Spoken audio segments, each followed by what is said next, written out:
Hi, my name is Clara Bergeron and I'm from the Monday group. The word I chose is the word shadow. I took it from the story The Veld. I took it from the quote, "A shadow passed through the sky. The shadow flickered on George Halley's upturned sweating face." The reason why I chose the word shadow is because to me, a shadow is really mysterious. You don't always know where it's coming from. It can come from an object, an animal, or a person. You don't always know. However, in the story, we do know that the shadow is coming from the vultures. A shadow can be known as a noun or a verb. For noun, I found three definitions. The first one is a dark area produced when light is behind an object. That happens when a light is coming towards you and you see your shadow behind you. Like in the following sentence, you can see your own shadow on a sunny day. So the light of the sun is coming towards you and you see your shadow behind. The second definition is without or beyond a shadow of a doubt.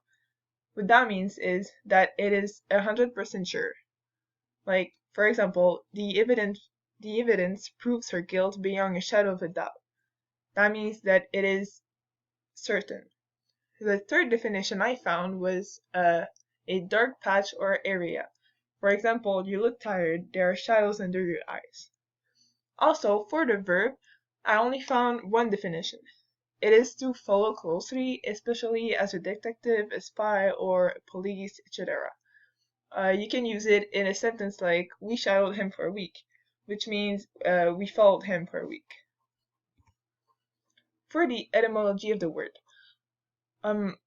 I found that it's coming from the Proto-Indo-European word "scad," which meant darkness. After that, it became "scadwas" from the Proto-Germanic. It meant a shade or a shadow. After that, it went to the Old English "shadow," which meant a shadow, a shade, darkness, protection, basically a shadow like we know today around that area of words. After that, it became shadow from the Middle English and meant a shadow as we know. I tapped the word shadow in Google and I found three things. The first thing I found was Shadowhunters. Shadowhunters is a really popular show that you can easily find on Netflix. The second and the third things are a Shadow of a Tomb Raider and Shadow of War. They're both video games. I also found related words. The first word I found was shadowless. It means to not have a shadow. Shadowless is also a song written by Sami Yusuf.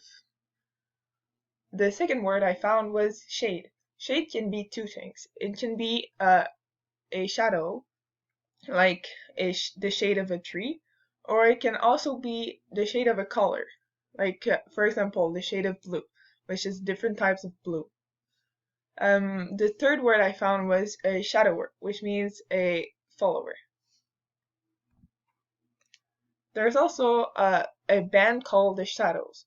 The band was created in 1958 in London, in England, by four guys. Also, there's a shadow person.